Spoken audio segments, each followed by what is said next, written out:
और हम lecture start कर रहे हैं अपना ऑन टेम्पलेट्स। तो लास्ट लेक्चर में हमने किया था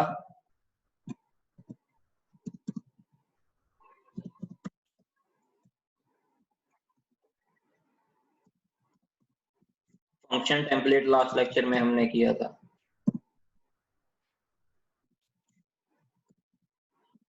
फंक्शन टेम्पलेट को डिफाइन कैसे करते हैं। टेम्पलेट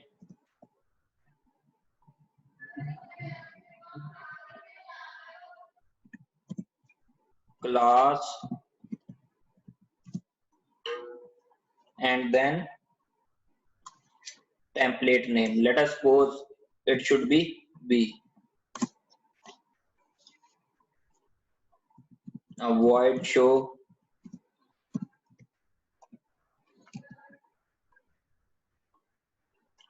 आपने लिखा bx cout x,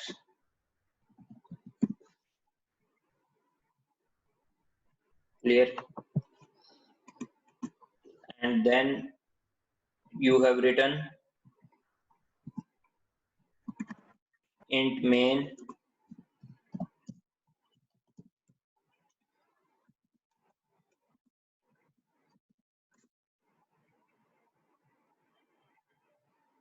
और यहां पे आपने लिखा शो सिक्स शो। तो ये इसने ऑटोमेटिकली हर टाइप के कॉरस्पॉन्डिंग, इसका मतलब क्या है कि आपने जेनरिक बना दिया है। टेम्पलेट क्लास बी लिखा और आपने जेनरिक बना दिया। बी कंपाइलर इसको कैसे लेगा, आपने कॉल किया शो सिक्स, कंट्रोल यहां पे गया। अब यहां पे कंपाइलर इसको किस डेटा टाइप में कन्वर्ट करेगा, इस क्लास को, क्लास के में कौन सी वैल्यू जाएगी, इंटीजर। फिर आपने किया शो सी, कंट्रोल कहां पर गया, यहां पर। अब यहां पर कौन सी वैल्यू आएगी, कैरेक्टर। बी में किसकी वैल्यू देगा, ये कैरेक्टर डेटा टाइप की। तो उस तरह से आपका ये आगे होगा। ये कल भी हमने देखा था, कल के लेक्चर में। इसको अगर आप रन करोगे,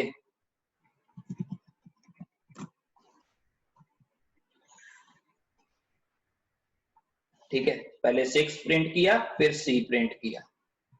हाँ जी, ये तो आपने कल यहाँ तक आप कर चुके हो। अब उसके सर वो यहाँ पे जो क्लास बी है, हम्म, फिर हमने bx लिखा, तो सर ये तो फिर एक क्लास वेरिएबल हुआ। कैसे यार, ये क्लास बी का मतलब ये नहीं कि आपने क्लास डिक्लेयर की है। यहाँ पर क्लास बी का मतलब क्या है, देखो आगे हमने किस में लिखा है, टेम्पलेट में। हमने ये बता दिया कि ये टेम्पलेट है, तो बी में किसकी डेटा टाइप आएगी, ऑफ, इस केस में इंटीजर और इस केस में कैरेक्टर। सर टेम्पलेट से मतलब सारे हम लोग प्राइमरी डेटा टाइप को हम लोग हाँ, सारी डेटा टाइप। हाँ, लेकिन ये एक बात का ध्यान में रखना है। लेट अस सपोज मैंने यहाँ पे एक फंक्शन बना लिया डिस्प्ले।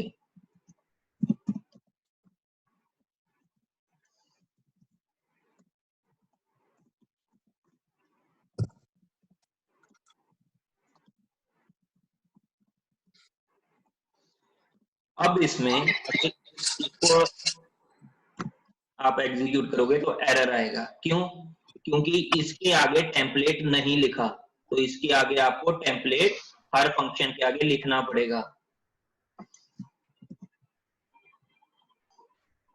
तो अब ये एरर नहीं होगा। क्लियर। और इसको कॉल करोगे तो ये डिस्प्ले मैसेज भी प्रिंट कर देगा।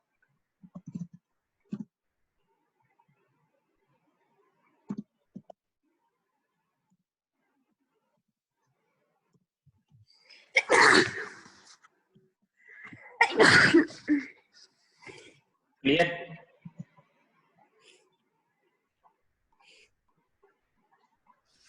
हाँ जी, एनी अदर क्वेश्चंस। सर हाँ जी, हेलो। हाँ जी, हाँ जी, बोलिए। अरे हाँ सर, वो कल आपने करवाया था ना सर कि 2 डिजिट्स को ऐड कर दिया था, मतलब हाँ हाँ यहाँ पे हाँ टेम्पलेट्स के थ्रू। हाँ हाँ हाँ। सर यहाँ पे हम लोग वो स्ट्रिंग्स को कॉन्कैटिनेट कर लेंगे। यार कर ही सकते हो। देखो कोई भी काम आपने करना है, टेम्पलेट्स किसको डील कर रहा है कि इसमें डेटा टाइप कौन सी आएगी। ठीक है, अगर वो डेटा टाइप्स आपकी स्ट्रिंग टाइप है दोनों, तो आप कॉन्कैटिनेट कर सकते हो। क्लियर, ट्राई करना इसको, अगर नहीं हुआ तो मेरे को बताना, मैं बता दूंगा। जो भी काम आप नॉर्मल एक फंक्शन से करते हो, टेम्पलेट के थ्रू भी कर सकते हो। टेम्पलेट क्या मैनेज कर रहा है, डेटा टाइप, कि किस डेटा टाइप को आप जेनरिक तो बना सर रहे फिर हो। टेम्पलेट का यूज क्या हुआ सर, अगर जेनरिक हम। बनाना यार, यहाँ पे लेट अस सपोज ये वाली चीज है जो शो फंक्शन के थ्रू की हमने। ठीक है, नॉर्मली हमें कितनी बार लिखना पड़ता फंक्शन, 2 बार। यहां पर कितनी बार लिखा हाँ, है, 1 बार। एक जेनरिक बार। बना दिया। ठीक है, तो ये टेम्पलेट्स का मेन रीजन है। और इसके बाद मैं बता रहा हूं कि लेट अस सपोज, ये तो चलो आपको बताया था कि हर फंक्शन के आगे आपने टेम्पलेट लिखना है। अब सपोज करो मेरे पास void show एक टेम्पलेट का फंक्शन है, और एक मैंने इंटीजर वाला फंक्शन ले लिया। Late us suppose int d cout integer function,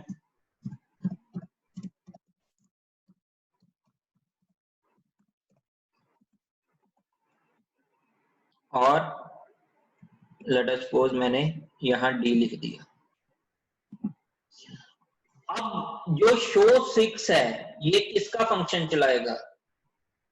ठीक है, अब ये जो शो, यहां पर बेसिकली टेम्पलेट वाले फंक्शन के साथ ओवरलोडिंग हो रही है ना, इंटीजर वाले केस में। अगर आपने show6 किया तो यहां पर भी इसमें इंट जाएगा और इसमें भी इंट है। तो हमेशा याद रखना कि ये किसका फंक्शन चलाएगा, सॉरी डिस्प्ले वाला फंक्शन अभी हमने हटा दिया है, तो ये किसका फंक्शन चलाएगा, इंटीजर फंक्शन वाला। ठीक है, अगर यहां पे ध्यान से देखो दोबारा, यहां पर क्या किया है, हैश इंक्लूड आयोस्ट्रीम था using name space STD and template class भी। ये नॉर्मल फंक्शन हमने एक वॉइड शो को टेम्पलेट वाला फंक्शन बन गया। और ये कौन सा, मतलब जेनरिक फंक्शन। और ये कौन सा फंक्शन है, एक नॉर्मल इंटीजर फंक्शन। अगर एक नॉर्मल इंटीजर फंक्शन है और आपने इंटीजर फंक्शन को कॉल किया, तो हमेशा नॉर्मल फंक्शन चलेगा। ठीक है, लेकिन शो सी के केस में आपके पास टेम्पलेट वाला फंक्शन था तो सिर्फ वही चला। लेट अस सपोज इस केस में भी आपके पास ऐसे होता।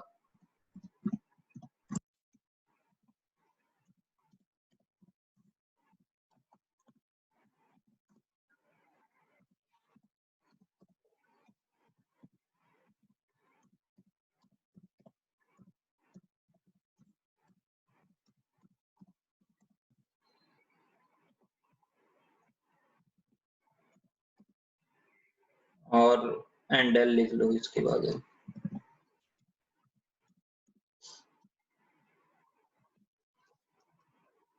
ठीक है, आप करेक्टर फंक्शन चला। हाँ जी, इस प्रोग्राम में किसी को डाउट हो, क्लियर। तो हमेशा आपका, अगर तो नॉर्मल फंक्शन लिखा हुआ है तो नॉर्मल फंक्शन ही चलेगा। क्या टेम्पलेट फंक्शन की भी ओवरलोडिंग की जा सकती है। अभी देखोगे कि टेम्पलेट फंक्शन की ओवरलोडिंग अगर करनी हो तो वो कैसे होगी।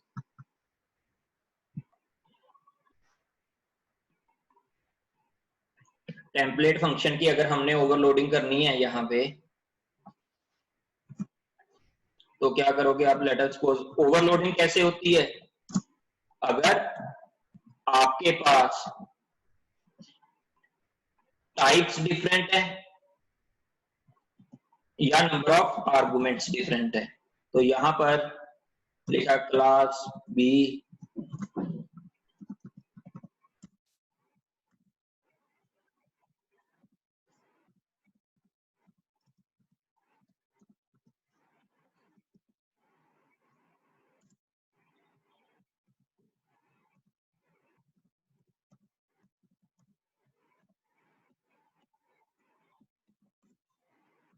सी आउट सेकंड फंक्शन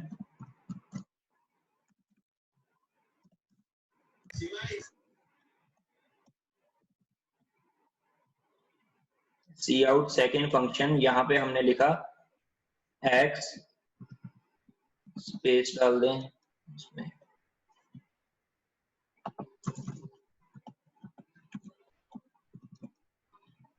y।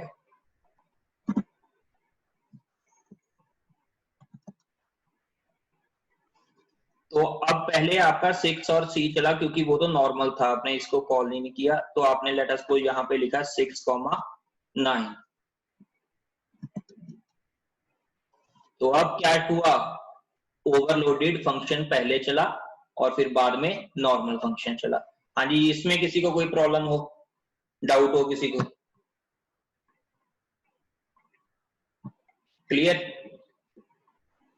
तो अभी तक हमने टेम्पलेट फंक्शन में जो इसका यूज देखा है वो कहां पर देखा है कि हम हमेशा 6,9 किया तो यहाँ पे क्लास में कौन सा गया, इंटीजर। 9 गया तो यहाँ पर क्लास में कौन सा गया, इंटीजर। अब हम जो हमारा नेक्स्ट टॉपिक है वो देखेंगे कि किसी नॉन डेटा टाइप वाला टेम्पलेट में हम कैसे यूज करते हैं। देखो ऐसे बताने में वो शायद आपको डिफिकल्ट लगे कि मैं अभी आपको उसको शो करके दिखाऊंगा आपको। तो लेट अस सपोज मैं यहां पे अब लिख रहा हूं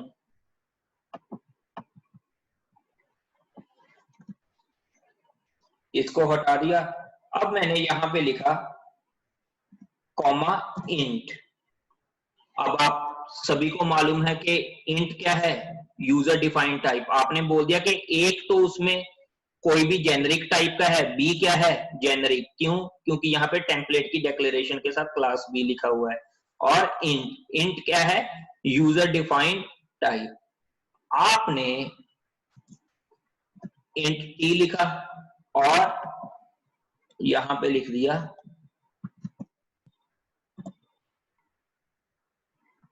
क्लियर। अब यहां पे जो बात ध्यान में रखनी है, अब आपको यहां पे बताना पड़ेगा।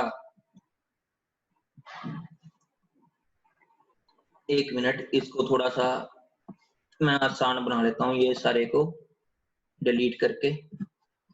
यहां पर अगर मैंने लिख दिया शो 5, अब पहले मैं बताऊंगा कि इसमें एरर क्यों आएगी। अब इसमें एरर आने की वजह ये है, देखो आर्गुमेंट्स इसमें कितने पास हैं, 1।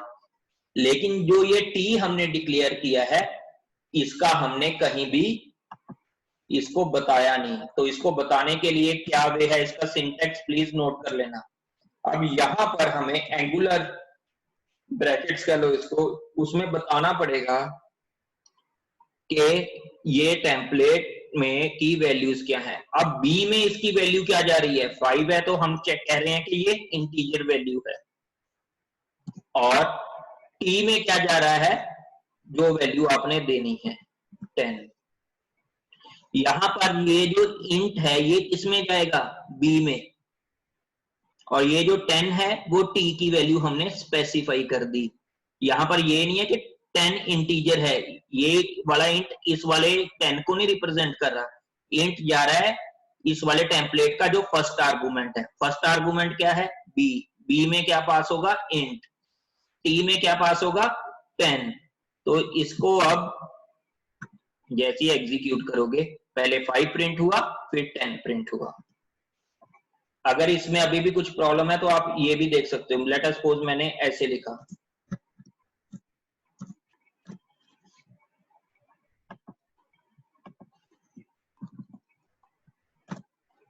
अब नंबर ऑफ आर्गुमेंट्स कितने हैं, 2। तो लेकिन यहां पर मैंने ऐसे लिखा कि जो पहले 2 आर्गुमेंट्स हैं वो मेरे डबल टाइप के हैं, 5.4, 7.5। लेकिन जो टी है वो किस, उसमें कितनी वैल्यू जाएगी,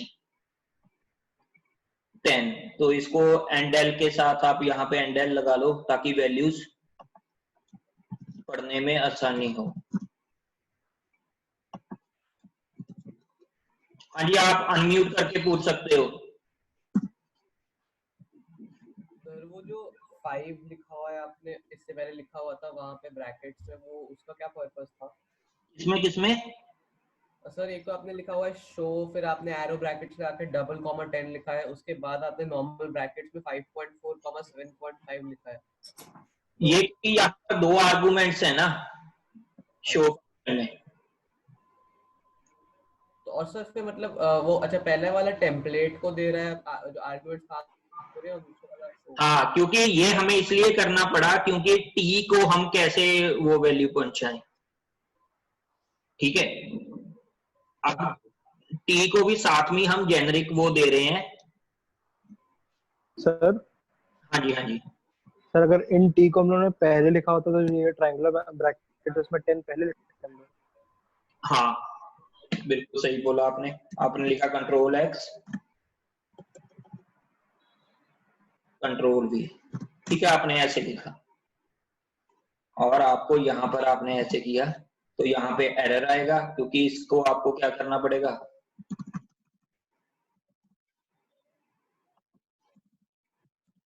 शायद यही डाउट था आपका, ठीक है। तो अब चलिए क्लियर। हाँ जी, एनी अदर डाउट?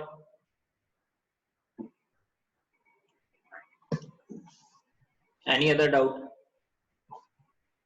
तो ये हमारा अभी तक फंक्शन टेम्पलेट्स ओवर हो चुका है, फंक्शन टेम्पलेट हमारा ओवर हो चुका है। तो हाँ जी, और कोई डाउट? हमने डबल डिफाइन किया है, वो तो जो क्लास बी के आर्गुमेंट्स जाएंगे उसको डबल कर दिया ना हमने। हाँ जी, हाँ जी। अगर दोनों अलग अलग भेजने में से एक डबल हो और एक करेक्टर हो। हाँ, वो अगर फिर यहाँ पे भी 2 जाएंगे ना, फिर यहाँ पे आप ऐसे लिखोगे, एक नहीं भेज सकते यहाँ पे ना। क्लास का डेटा टाइप फिक्स हो जाता है एक तरह से। हाँ हाँ हाँ हाँ। अब यहाँ पे आपने सी कर दिया, ठीक है, और यहाँ पे क्या कर दिया, उसको फ्लोट कर दिया, मान लो। क्लास लिखने से कोई भी डेटा टाइप उसमें हम ये कर देते हैं कि कोई भी डेटा टाइप कर सकते आप हैं। यार मैंने कल भी बताया था ना, आप इसको अगर अभी के लिए कंफ्यूज हो रहे हो तो आप इसको टाइप नेम भी लिख दो, यस सर। ठीक है। लेकिन क्लास हर जगह यूनिफॉर्मली एक्सेप्टेड फॉर्मेट है।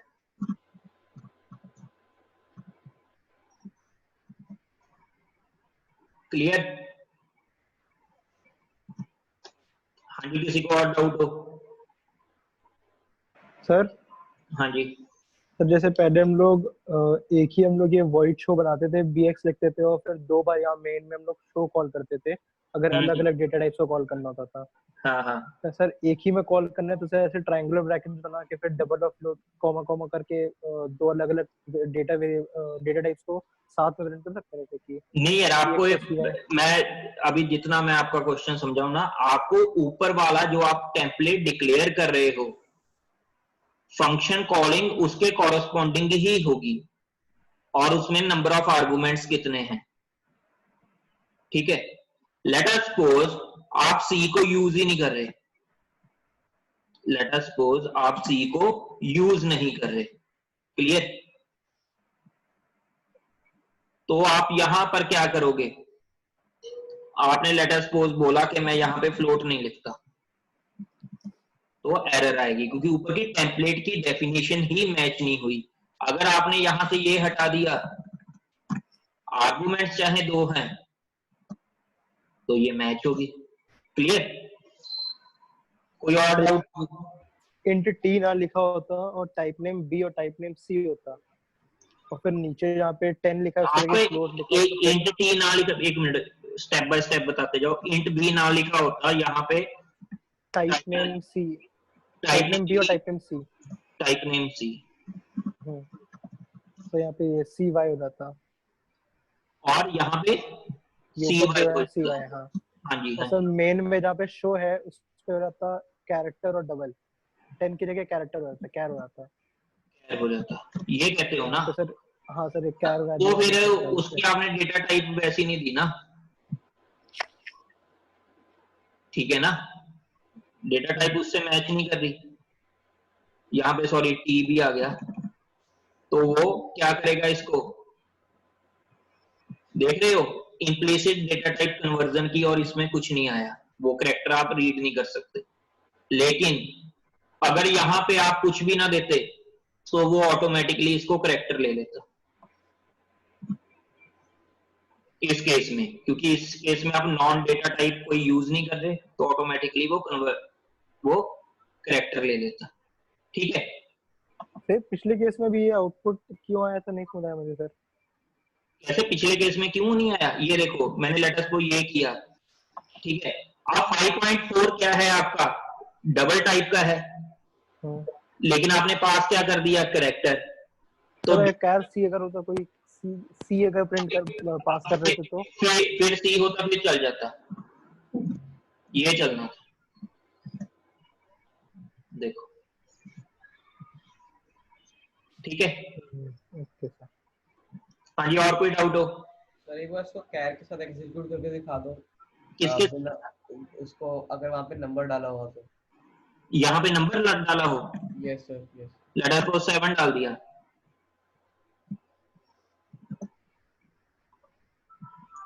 देखो कुछ डिस्प्ले ही नहीं हुआ, क्योंकि आप हो क्या रहा है कि आपने टेम्पलेट को बताया कि ये कैरेक्टर टाइप का है, लेकिन आप पास क्या कर रहे हो, 7.5, सॉरी जो भी पहला था 7, तो उसको वो डिस्प्ले नहीं कर पाएगा। यहां पर अगर आप कुछ नहीं लिखते तो उसने क्या लेना था, इसको 7 को इंटीजर, तो फिर वो चलता। क्लियर? यहां पर वरना आप ऐसे कर लेते, इसकी जगह डबल की जगह इसको वो मान लेते, कोई इंट वगैरह ले लेते, तो भी ये चल जाना था। क्लियर? और कोई डाउट?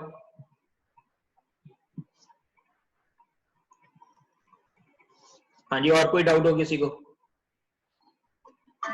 तो आगे करें हम।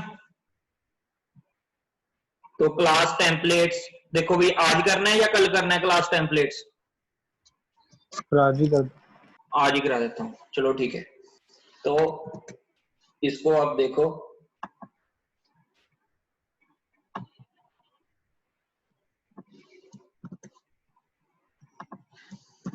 इतना करने की हमें पहले एक आर्गुमेंट से कर लेते हैं, कई स्टूडेंट को कंफ्यूजन ना हो, मैं हमेशा इसलिए क्लास ही लिख रहा हूँ। अब यहाँ पे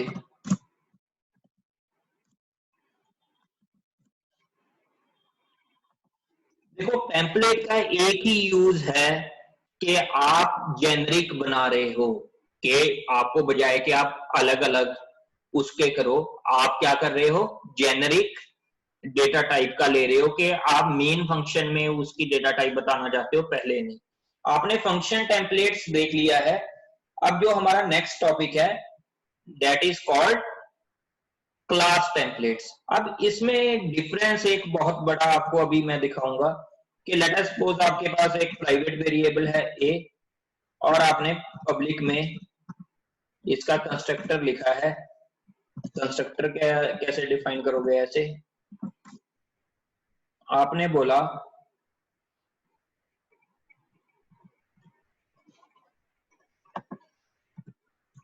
मान लो दो वेरिएबल्स हैं,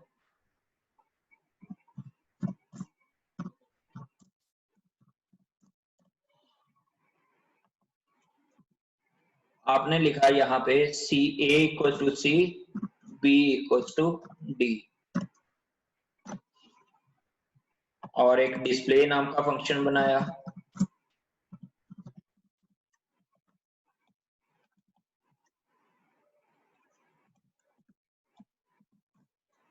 ठीक है, और यहाँ पे लिखा सी आउट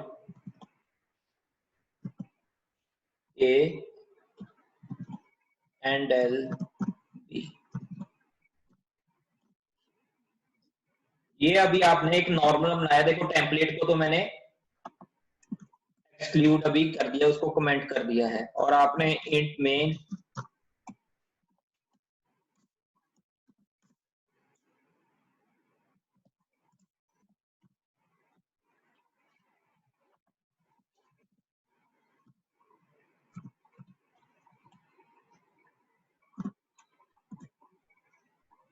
AOB 4,5 एंड देन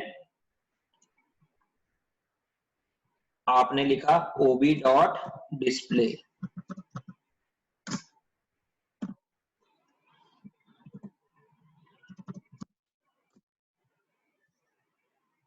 तो ये एक नॉर्मल फंक्शन था जो आपका चला। अब आप क्लास टेम्पलेट है क्या, आप जो ऑब्जेक्ट है इसमें जो भी एक ऑब्जेक्ट के जो भी डेटा वेरिएबल्स हैं उनकी वैल्यूज को आप जेनरिक बनाना चाहते हो, उनकी वैल्यू को आप जेनरिक बनाना चाहते हो, तो उसके लिए आप क्या करते हो, क्लास टेम्पलेट्स यूज करना चाहते हो। तो लेट अस सपोज अभी मैंने लिखा क्लास बी, यहां पर मैंने लिख दिया बी ए कॉमा बी। अब बी क्या है, जेनरिक, तो यहां पर क्या आएगा अगेन बी, और यहां पर क्या आएगा बी। तो अगर फिर भी आप ऐसे इसको एग्जीक्यूट करोगे तो एक एरर आएगी, तो एक एरर आएगी।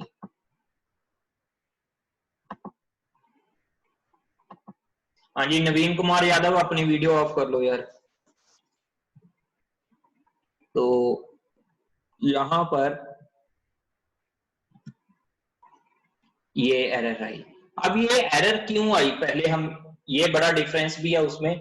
अगर फंक्शन टेम्पलेट होता तो ये चल जाना था, तो ये चल जाना था अगर फंक्शन टेम्पलेट होता। तो यहां पर ये एरर इसलिए आई क्योंकि हमें अब जब भी ऑब्जेक्ट बनाना है तो ये इसको बताना पड़ेगा कि इसकी ये दोनों ऑब्जेक्ट किस डेटा टाइप का है, ठीक है, उसके वेरिएबल कितने हैं। लेट अस सपोज मैं यहां पे ऐसे लिखता कॉमा सी, सॉरी, चलो पहले इजियर एग्जांपल करते हैं ताकि इसका सिंटेक्स समझ में आ जाए, उसकी नीड क्या है वो मैं बाद में बताता हूं। तो जैसे नॉन टाइप वाले में किया था, यहां पर हमें लिखना पड़ेगा कि ये टेम्पलेट किस टाइप का है। यहाँ पर बी टाइप का था और बी में कौन सी क्लास आप चाहते हो, कौन सा डेटा टाइप, इंट टाइप का, ठीक है। तो आपको ये बताना पड़ेगा। तो अब जैसे ही आपने इसको एग्जीक्यूट किया, sorry, OB was not declared, इसके पहले आएगा, सॉरी,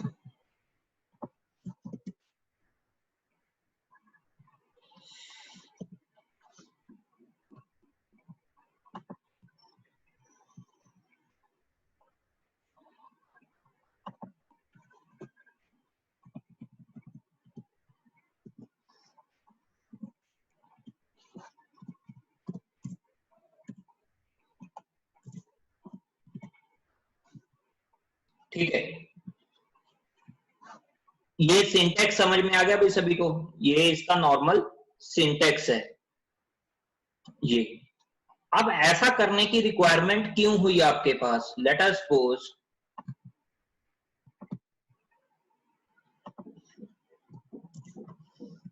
ये जब फंक्शन टेम्पलेट्स के केस में बिना कुछ ऐसे चल जाता था, अगर नॉन टाइप कोई आर्गुमेंट नहीं है, नॉन टाइप मीन जैसे हम इंट ए लिख दिया साथ में, उसका मतलब तो ये था ना कि हम इंटीजर टाइप का कुछ पास करना है, तो हम एंगुलर ब्रैकेट्स का रिक्वायरमेंट थी। लेट अस सपोज यहां पर एक क्लास सी है और सी क्लास की एक डेटा टाइप है। अब मैं इसकी रिक्वायरमेंट बता रहा हूं ऐसा क्यों है। तो यहां पे एक आपका फंक्शन है void set c,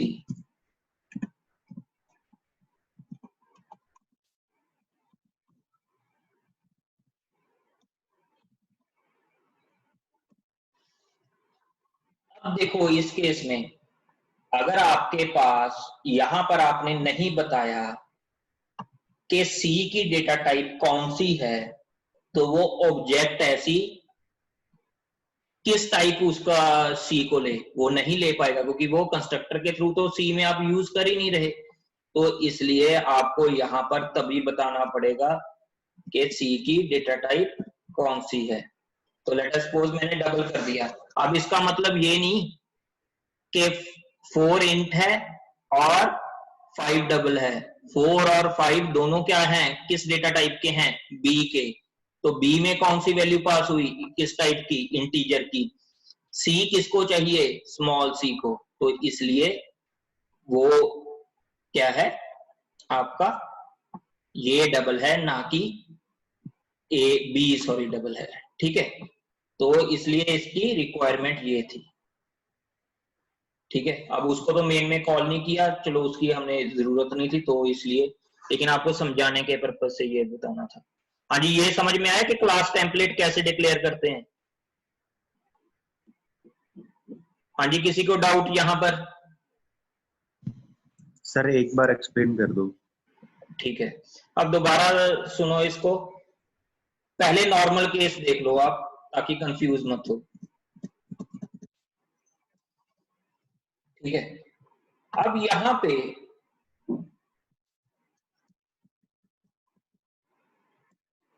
हमारे पास टेम्पलेट क्लास बी, बी अब आपकी क्या है, जेनरिक टाइप है, A comma B, B C comma B D, और ये आपकी एक सिंपल क्लास है। और जैसे ही आप ऑब्जेक्ट बनाते हो, लेट अस सपोज आपने ये नहीं लिखा, तो इसका ड्रॉबैक क्या है कि जो ऑब्जेक्ट है आपने इसमें, जैसे फंक्शन टेम्पलेट के में तो ये ऑटोमेटिकली इन दोनों की वैल्यू उठा लेता था, 4,5 की, ये किस टाइप की हैं दोनों, इंटीजर टाइप की, तो वो ऑटोमेटिकली वो ले लेता था। इसमें बी में इंटीजर पास हो गया।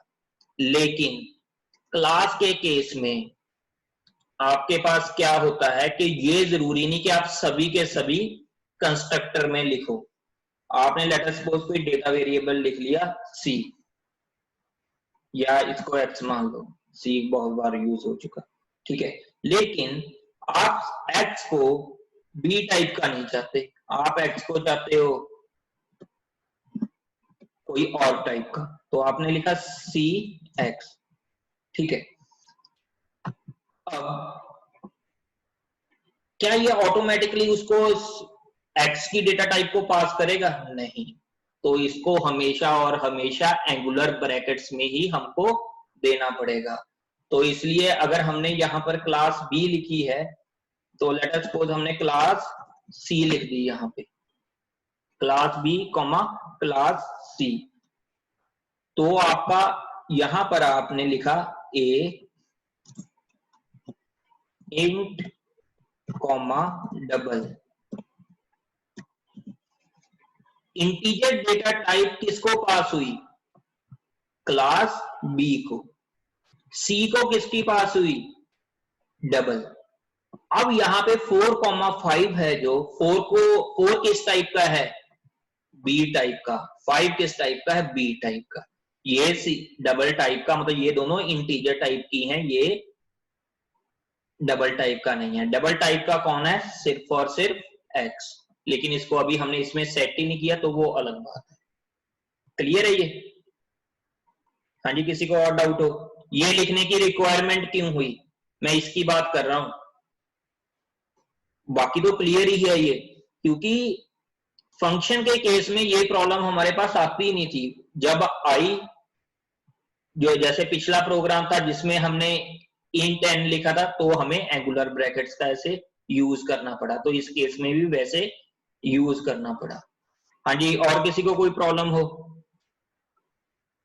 अभी तक टेम्पलेट्स में? क्लियर है ये? चलो, आपको ऐसे है, मैं ये वाला लेक्चर अभी आपके साथ शेयर कर रहा हूँ। हाँ जी, उज्जवल बोलिए। सर ये एक्चुअली चीज आप क्लास जो थर्ड सी लिख रहे हो वो ठीक से क्लियर नहीं हो पा रही सर। सी एक्स ये लिखा है, देखो यार, चलो मैं दोबारा अगेन आपको, लेट अस सपोज मेरे पास ये नहीं था,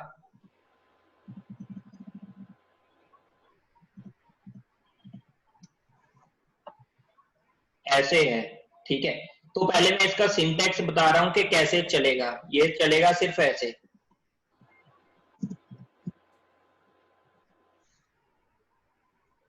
ठीक है। अब ये चल गया, ये तो नॉर्मल केस हो गया। लेकिन मैं अब, कई स्टूडेंट्स के मन में डाउट होगा कि यहाँ पर इंट क्यों लिखा।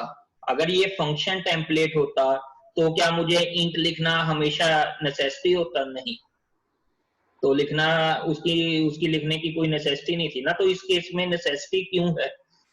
क्योंकि क्लास टेम्पलेट में जो भी एक ऑब्जेक्ट के, क्या यहाँ पर हम सभी के सभी ये कंपल्शन है हमें के सभी डेटा वेरिएबल्स को यहाँ पे यूज करो?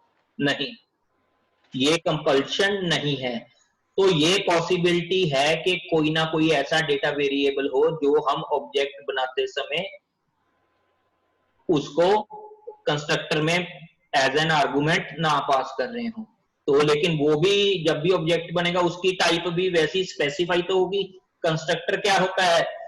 जो ऑब्जेक्ट के लिए मेमोरी एलोकेट करता है, जो उसका बेसिक पर्पस है। तो यहां पर मैंने उसी को एक्सप्लेन किया। लेट अस सपोज आपके पास एक और डेटा वेरिएबल होता जिसको आप कंस्ट्रक्टर में यूज नहीं कर रहे, तो आपने क्या लिखा? Late us suppose xc।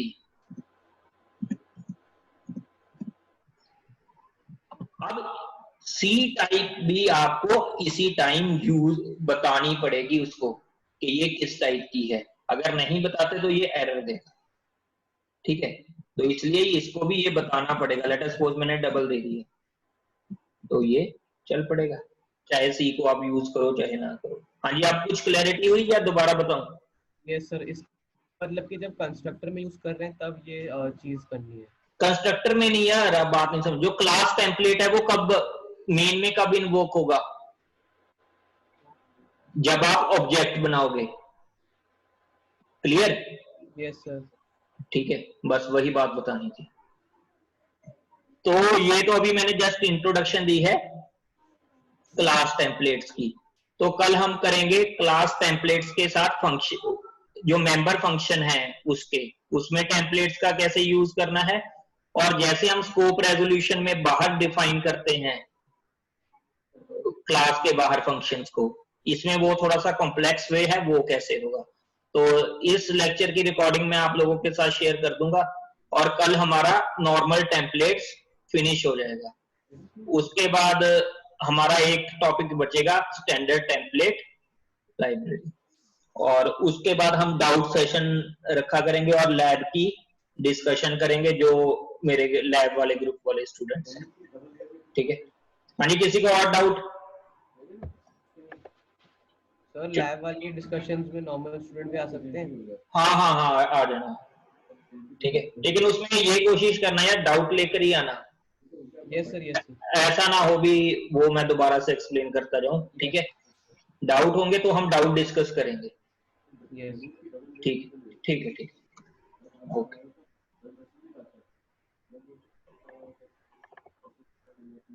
ठीक है भाई, फिर इसकी मैं शेयर कर देता हूँ रिकॉर्ड।